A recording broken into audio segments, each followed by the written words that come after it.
Hello students and welcome back to our YouTube channel Vidyam. आज हम करने वाले हैं बिजनेस एनवायरनमेंट वाले चैप्टर को start. One of the small chapters हैं। एक बिजनेस एनवायरनमेंट है, एक कंट्रोलिंग का चैप्टर है। ये दो सबसे छोटे चैप्टर्स हैं, सबसे इजी चैप्टर्स हैं। एंड बिजनेस एनवायरनमेंट में से तो सबसे बेसिक क्वेश्चन बनता है इसके डायमेंशंस के बारे में, जो कि अगले पार्ट में करेंगे। आज इसके फीचर्स, इंपॉर्टेंस, ये सब कुछ हम समझेंगे। हर चीज को एक्रोनियम्स के साथ करवाती हूं मैं, ताकि तुम्हें याद करना आसान हो जाए। बिजनेस स्टडीज में देखो, पूरा साल मेरा गोल रहेगा कि मैं तुम्हारी एक अंडरस्टैंडिंग बिल्ड कर दूं, और फिर उसके बाद जब पेपर आएंगे, सो पेपर में मैं तुम्हें रट्टे लगवाऊंगी, सो दैट जो अंडरस्टैंडिंग हुई है उसको रट के सही तरीके से लिख सको, मार्क्स स्कोर कर सको। ठीक है ना। खुद तुम्हारे एसआरसीसी वाले दीदी भैया यहाँ पे तुम्हारे पास खड़े हैं, तुम्हें पूरा साल पढ़ाएंगे, तुम्हारे अकाउंट्स इको बिजनेस में फुल मार्क्स लाएंगे, तुम्हारा गोल पूरा करवाएंगे, तुम्हारा ड्रीम पूरा करवाएंगे। ठीक है। मतलब हर साल जब सीए का भी रिजल्ट आता है ना, सो हमारे एसआरसीसी के ग्रुप में लाइन से, लिटरली लाइन से कितने ही ऑल इंडिया रैंकर्स आते हैं। सीए तो आते ही हैं, कितने लोग सीए बन गए, उसमें भी ऑल इंडिया रैंकर्स आते हैं भाई एसआरसीसी के हमारे ग्रुप में, कि इतने लोग सीए बन गए और इतने अच्छे रैंक के साथ बने। रैंक 1 से लेके रैंक 50 तक कितने ही बच्चे एसआरसीसी से होते हैं हर साल जो सीए बनते हैं। ठीक है। So that is the power of SRCC, that is the crowd of SRCC. और तुम्हें भी वहां जाना है, हम वहां तक लेकर जाएंगे, पूरा साल तुम्हें पढ़ाएंगे, ये गारंटी हमारी है। बस तुम्हें पढ़ते जाना है, तुम्हें मेहनत करते जाना है। ठीक है।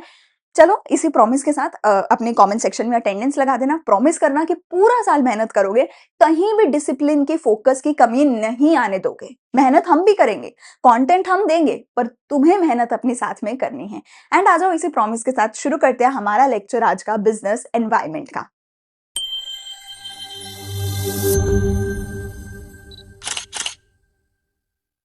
तो शुरू करते हैं हमारा आज का लेक्चर। बिजनेस एनवायरनमेंट की डेफिनेशन समझते हैं सबसे पहले। बहुत ही छोटू सा चैप्टर है, ठीक है, बिल्कुल भी डिफिकल्ट चैप्टर नहीं है। One of the most easiest and smallest chapter ही हमारा रहने वाला है। ठीक है। सबसे पहले बिजनेस एनवायरनमेंट का मतलब क्या होता है। Business environment means the external forces that influence the business decisions in the form of economic, social, political, technological factors and are outside the control of the business। कहते हैं बहुत सारी ऐसी ताकतें हैं, बहुत सारी ऐसे फोर्सेस हैं जो इन्फ्लुएंस करती हैं किसी भी बिजनेस को। बहुत सारी ताकतें बाहर से एक्सटर्नली इन्फ्लुएंस करती हैं। कौन सी ताकतें हैं? वो ताकतें इनमें से कोई भी हो सकती है। ठीक है। लेकिन मजे की बात ये है कि ये जो सारी की सारी फोर्सेस हैं, ये सारी की सारी जो ताकतें हैं, ये क्या है? They are outside the control of the business. मतलब कि मान लो आपको कोई चीज बहुत तंग कर रही है, लेकिन आपके पास उसका कोई सोल्यूशन भी नहीं है, वो आपके कंट्रोल से बाहर है वो चीज। ठीक है ना। उस चीज को हम आपका बिजनेस का एनवायरनमेंट बोलेंगे, कि कोई ऐसी फोर्स है जो आपको अफेक्ट तो कर रही है, चाहे वो अफेक्ट पॉजिटिव वे में करे, चाहे वो अफेक्ट नेगेटिव वे में करे, पर वो आपको अफेक्ट तो कर रही है। पर वो आपके कंट्रोल से बाहर है, आप उसको कंट्रोल नहीं कर सकते। उस चीज को बोला जाएगा बिजनेस एनवायरनमेंट। जैसे कि फॉर एग्जाम्पल, मैं दो एग्जाम्पल लेती हूँ। एक हो गई आपके एम्प्लॉइज। क्या आपके एम्प्लॉइज आपको अफेक्ट करेंगे? ऑब्वियसली करेंगे। एम्प्लॉय ने अच्छा काम किया, पॉजिटिव इंपैक्ट। एम्प्लॉय ने बुरा काम किया, नेगेटिव इंपैक्ट। पर क्या एम्प्लॉइज आपके कंट्रोल से बाहर हैं? जी नहीं, एम्प्लॉइज पूरी तरह से आपके कंट्रोल के अंदर होते हैं। आप एम्प्लॉइज के साथ जैसा चाहो वैसा ट्रीट उनको आप कर सकते हो, गुस्से से, प्यार से, ज्यादा सैलरी देके, कम सैलरी देके निकाल सकते हो। आपके कंट्रोल में होते हैं आपके एम्प्लॉइज। तो इसीलिए जो एम्प्लॉइज हैं, फॉर एग्जाम्पल, वो बिजनेस एनवायरनमेंट में नहीं आते, लेकिन आपका कस्टमर क्या चाहता है, क्या नहीं चाहता, वो आपको अफेक्ट तो करेगा। पर आप कंट्रोल नहीं कर सकते कि तुम्हारा कस्टमर क्या चाहता है। सरकार तुम्हारे लिए क्या लॉज बनाए, वो तुम्हें अफेक्ट तो करेगा, पर तुम जाके सरकार को कंट्रोल नहीं कर सकते। समझ रहे हो ना। इकोनॉमी में क्या हो रहा है वो तुम्हें अफेक्ट तो करेगा, पर तुम उसको कंट्रोल नहीं कर सकते। कोई नई टेक्नोलॉजी आती है, तुम्हें अफेक्ट तो करेगी, पर तुम कंट्रोल नहीं कर सकते। तुम किसी नई टेक्नोलॉजी को आने से रोक नहीं सकते। तो वो सारी चीजें जो तुम्हें अफेक्ट तो करती हैं, पर तुम्हारे कंट्रोल से बाहर हैं, वो तुम्हारे एनवायरनमेंट का हिस्सा होती हैं। सो दो मेन चीजें तुम्हें इस डेफिनेशन में लिख के आनी है कि एक्सटर्नल फोर्सेस हैं जो हमें अफेक्ट तो करती हैं पर वो हमारे कंट्रोल से बाहर हैं। ये दो मेन चीजें इस डेफिनेशन में लिखकर आनी है। ठीक है, फिर देखते हैं फीचर्स क्या हैं। इस बिजनेस एनवायरनमेंट के फीचर्स क्या हैं? फीचर्स है रिड्यूसेस। फीचर्स क्या है? REDUCES। ये सारे हैं, एक एक करके पढ़ते हैं। पहला फीचर आता है रिलेटिविटी। रिलेटिविटी का मतलब है कि ये जो बिजनेस एनवायरनमेंट है ना, ये जो बिजनेस एनवायरनमेंट है ना, वो डिफरेंट है। वो डिफरेंट है सबके लिए। ये जो बिजनेस एनवायरनमेंट है वो डिफरेंट है सबके लिए। एक बड़े बिजनेस के लिए, छोटे बिजनेस के लिए अलग होगा। एजुकेशन के लिए, हेल्थ के लिए अलग होगा। समझ रहे हो? ऐसे ही अलग अलग कंट्रीज में अलग होगा, अलग अलग सिटीज में अलग होगा। सो जो बिजनेस एनवायरनमेंट है ना, वो हर जगह का, हर कंपनी का अलग होता है। समझ रहे हो? मेरे कस्टमर्स आपके कस्टमर से डिफरेंट होंगे, सो मेरा एनवायरनमेंट आपसे डिफरेंट होगा। ठीक है ना? सो जैसे कि इसमें एक एग्जांपल है, Gujarat is considered one of the best state for business. क्यों भैया? क्योंकि गुजरात में हमारे मोदी जी थे, तो मोदी जी ने जो है गुजरात में काफी बिजनेस के लिए काफी अच्छा काम किया। सो गुजरात काफी फेमस है बिजनेस करने के लिए। ठीक है ना? Demand for woollen is high in north India and not in south India. ठीक है? सो अलग अलग जगह पे अलग अलग बिजनेस एनवायरमेंट्स हो सकते हैं। ठीक है? अगला एक्सटर्नल फोर्सेस। अगला क्या है? External forces. हमारे जो बिजनेस एनवायरनमेंट की जितनी भी फोर्सेस हैं वो हमारे लिए क्या है? एक्सटर्नल है।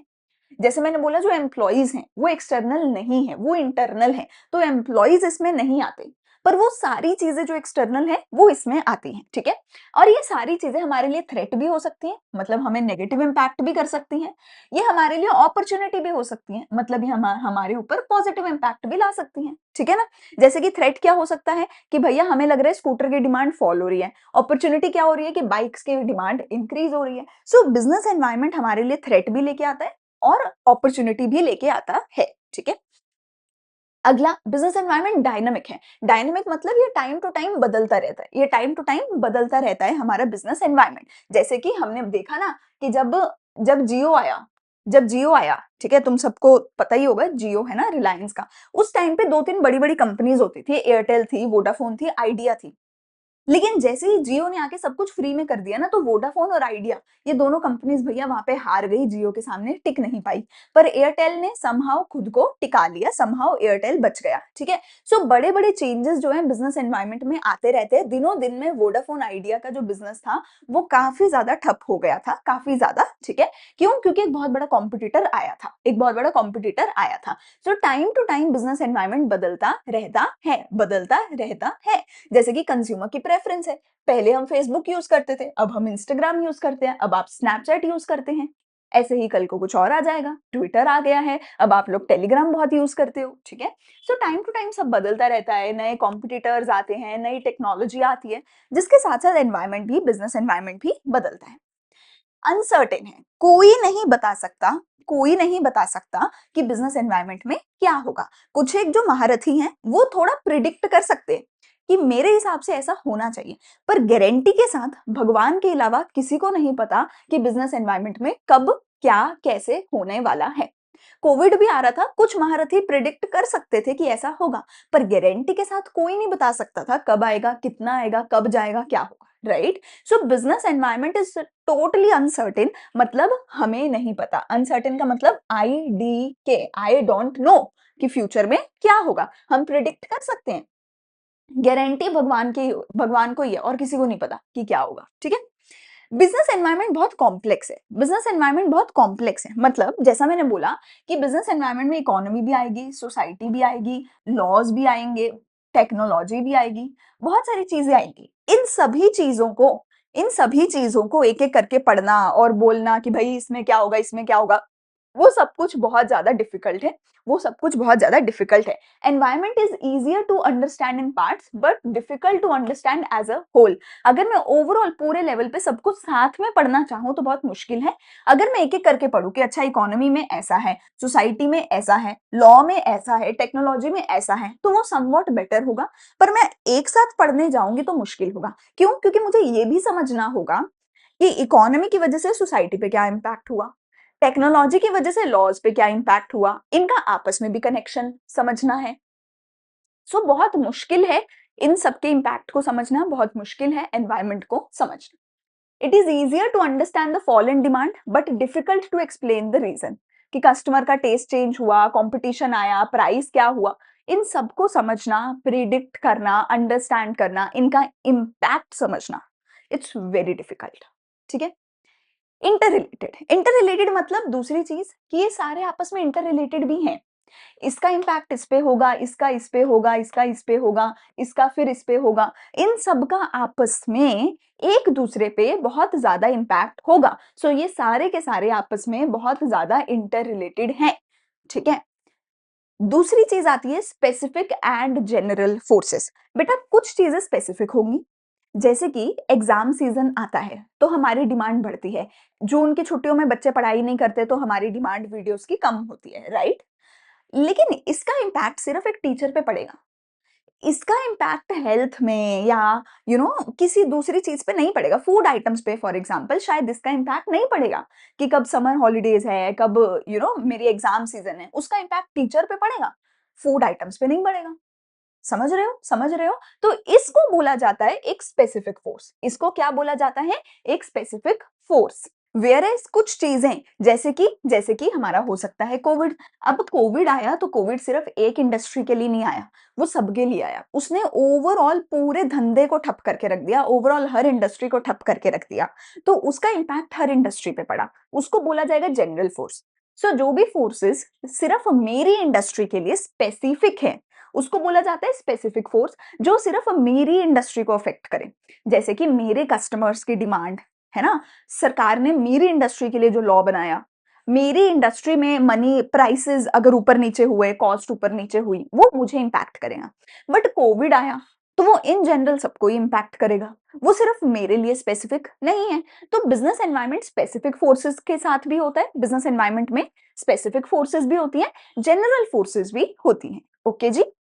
चलिए यहाँ पर हमारी क्या हो गई, रिलेटिविटी, मतलब REDUCES, ये सारे के सारे हमारे क्या हो गए, फीचर्स ऑफ बिजनेस एनवायरनमेंट। ठीक है। अब आगे अगली बात करते हैं importance of business environment. Business environment की इंपॉर्टेंस क्या है, इसके ऊपर बहुत बार केस स्टडी बनती है, शॉर्ट में भी, MCQ में भी बनती है।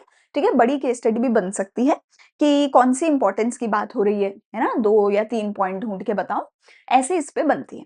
एक्रोनियम क्या है, रेसर्स, RACERS, रेसर्स जो है इसका एक्रोनियम है। ओके। एक एक करके समझते हैं। पहला है recognise opportunities to get the first mover advantage. To get the first mover advantage, देखो फॉर एग्जांपल किसी भी इंडस्ट्री में बहुत सारे कॉम्पिटिटर्स होते हैं। किसी भी इंडस्ट्री में बहुत सारे कॉम्पिटिटर्स होते हैं, 5 8 10 15 20 बड़े बड़े कॉम्पिटिटर हो सकते हैं। उन सभी कॉम्पिटिटर्स को, सेम ऑडियंस को अपना सामान बेचना है।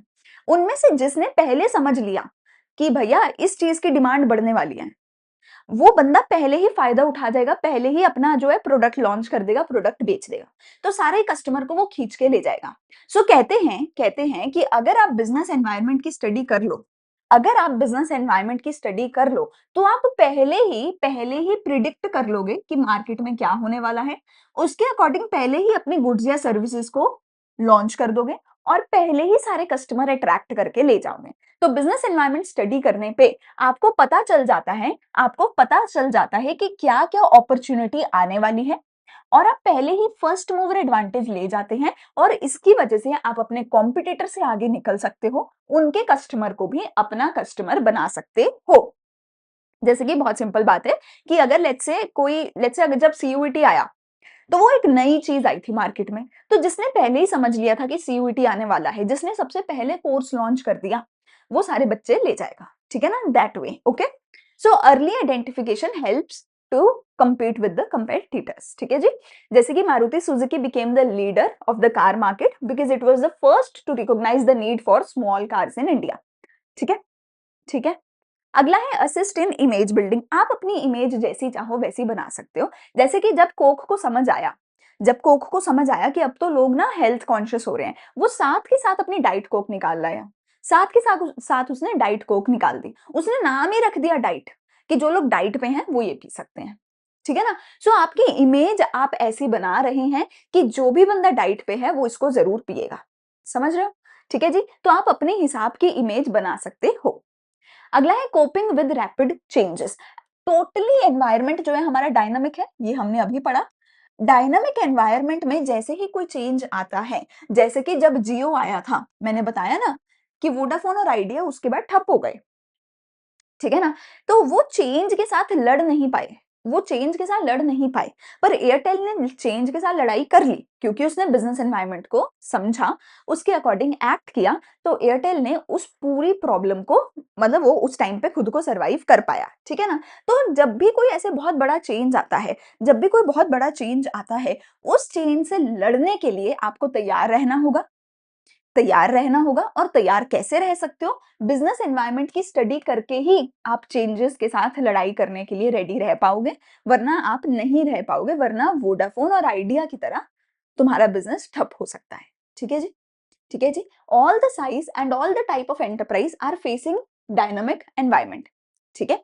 To manage with the changes, managers examine the environment and develop a suitable plan. ठीक हो गई बात? ठीक हो गई बात? अगला है support in planning and policy formulation.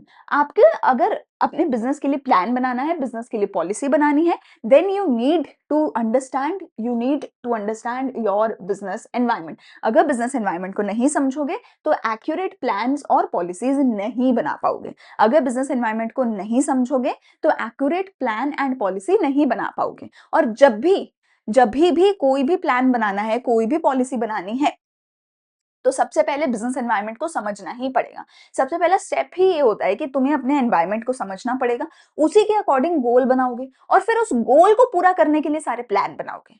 So plan बनाने के लिए, पॉलिसी बनाने के लिए एनवायरनमेंट को स्टडी करना पड़ेगा। उसके बेस पे ही सारा काम होगा, वरना नहीं हो पाएगा। ठीक है? Indian firms can compete with foreign firms by improving the quality, reducing the cost, engaging in aggressive advertising। और ये सारी की सारी चीजें आपको कैसे पता चलेंगी? बिजनेस एनवायरनमेंट को एनालाइज करके कि फॉरेन फर्म्स ऐसा कर रही है तो हमें भी ऐसा करना पड़ेगा। ठीक है ना? अगला, early warning signals and threat. So देखो भैया, अपॉर्चुनिटी तो आपको मिलती है एनवायरनमेंट की स्टडी करके, पर साथ में आपको थ्रेट भी समझ आता है। अगर आपने एनवायरनमेंट की स्टडी करी होगी तो आपको पहले ही पता चल जाएगा कि रिलायंस कुछ ऐसा लॉन्च करने वाला है, क्योंकि मार्केट में पता चल जाता है कि कौन क्या करने वाला है। अगर आप मार्केट में एक्टिव रहोगे तो, अगर मार्केट में आपने अपने जासूस छोड़ रखे होंगे तो आपको पता चल जाएगा कि कब कौन क्या करने वाला है। ठीक है ना? सो आपको अपॉर्चुनिटी के साथ-साथ ये भी पता चलेगा कि कब कौन सा कॉम्पिटिटर क्या करेगा। तो जैसे ही कोई थ्रेट आने वाला होगा, उससे पहले ही आपको अर्ली वार्निंग सिग्नल्स मिल जाएँगे और आप उस अर्ली वार्निंग सिग्नल के अकॉर्डिंग एक्ट कर लोगे, अपने बिजनेस को डूबने से बचा सकते हो, अपने कॉम्पिटिटर से फाइट कर सकते हो, उस थ्रेट से फाइट कर सकते हो। So environment brings both opportunity and threats. It's understanding can convert threats into opportunity. जैसे कि वही बात हो गई, थ्रेट आया था कि स्कूटर की डिमांड फॉल होगी, उसके साथ अपॉर्चुनिटी ये आई थी। अगर आपने पहले ही समझ लिया, अगर आपने बजाज ऑटो ने पहले ही समझ लिया, तो वो उस थ्रेट से लड़ सकता है, उसको अपॉर्चुनिटी में कन्वर्ट कर सकता है। अगला पॉइंट मेरे पास क्या आता है? Resource utilisation. देखो बेटा, हर एक बिजनेस को, हर एक इंडस्ट्री में जितने भी कॉम्पिटिटर्स हैं, वो सब सेम ही प्रोडक्ट बना रहे हैं, तो उन सबको सेम ही रिसोर्स चाहिए। ठीक है ना? अगर एक इंडस्ट्री में, है ना, 10 कॉम्पिटिटर्स हैं, वो 10 के 10 सेम प्रोडक्ट बनाएंगे तो सबको सेम ही तो रिसोर्स चाहिए। सो जिस बंदे ने पहले एक्ट कर लिया, पहले एनवायरनमेंट को समझ लिया, वो पहले ही अच्छे अच्छे रिसोर्सेज लेके चला जाएगा। जैसे जब तुम्हारे कॉलेजेस में प्लेसमेंट होती है, तो जो कंपनी सबसे पहले आती है ना प्लेसमेंट देने, उस कंपनी में सबसे बेस्ट बेस्ट बच्चे जो हैं वो अप्लाई करके वो कंपनी सबसे बेस्ट बच्चों को ले जाती है। ठीक है? अगर पूरे कॉलेज में, हमारे एसआरसीसी में भी यही होता था कि शुरू में सबको चाहिए भाई मुझे नौकरी मिल जाए, नौकरी मिल जाए। तो अगर 800 बच्चे हैं ना एसआरसीसी में, जो शुरू की 4-5 कंपनीज आती है ना, वो शुरू की 4-5 कंपनीज सबसे बेस्ट स्टूडेंट्स को ले जाती है। उसके बाद फिर एवरेज बच्चे बचते हैं, फिर उसके बाद बिलो एवरेज वाले बचते हैं। ठीक है ना? तो आप अगर पहले एक्ट कर लो, आप सबसे बेस्ट रिसोर्स लेके जा सकते हो, अपने कॉम्पिटिटर से फायदे में रहोगे, उनसे बेहतर रिसोर्सेज आप इकट्ठे कर सकते हो। तो आपको रिसोर्सेज इकट्ठे करने में मदद आएगी, जैसे कि आपको फाइनेंस चाहिए, मैन पावर है ना, ह्यूमंस चाहिए, और फर्म्स इनको ले सकती है अपने आप को ग्रो करने के लिए। और अगर वो सबसे पहले फर्स्ट मूवर एडवांटेज ले ले, तो वो सबसे बेस्ट रिसोर्सेज इकट्ठे करके लेके जा सकती है। ठीक है? चलो, यहाँ पर हमारे खत्म होते हैं सारे के सारे features of business environment and सारी की सारी इम्पोर्टेंस ऑफ बिजनेस एनवायरनमेंट मैंने बहुत डिटेल में आपको समझाया है, ठीक है जी। यहाँ पर हम वीडियो को आज की वीडियो को खत्म भी करते हैं, ऑलमोस्ट 20 मिनट की वीडियो हो गई है। आपको डन लिखना है कमेंट सेक्शन में कि मैंने पूरा लेक्चर डन कर लिया है, ठीक है। एक और 20 मिनट की वीडियो आएगी जिसमें ये लेक्चर जो है, ये चैप्टर जो है खत्म हो जाएगा, उसके बाद हम प्लानिंग वाला चैप्टर करेंगे। अभी मैं थोड़ा डिटेल में चल रही हूँ कि जैसे 40-50 मिनट्स में ये चैप्टर खत्म करवाऊंगी, बाकी चैप्टर्स को 1 घंटे का रहेगा, 1.5 घंटे का रहेगा। आगे जाके मैं वन शॉट वीडियोस भी डालूंगी जिसमें आधे-आधे घंटे में 40-40 मिनट में बड़े से बड़े चैप्टर में खत्म करा दूंगी, ठीक है। अभी मैं डिटेल में चल रही हूँ, क्यों? क्योंकि अभी पूरे साल में आपको धीरे-धीरे करके डिटेल में अगर समझ लोगे, अंडरस्टैंडिंग बिल्ड हो जाएगी, ताकि एंड में जाके फिर अंडरस्टैंडिंग के साथ प्रॉब्लम ना आए, इसीलिए, ठीक है। तो अभी मैं डिटेल में समझा रही हूँ, तो इसको सुना करो, अच्छे से समझा करो, अच्छे से एक-एक चीज को नोट डाउन किया करो, ठीक है। बाकी कोई डाउट है तो कमेंट सेक्शन में आप पूछ सकते हो। मैं मिलूंगी अगली वीडियो में अगले पार्ट के साथ। Thank you, bye bye. अच्छे से पढ़ाई करते रहना।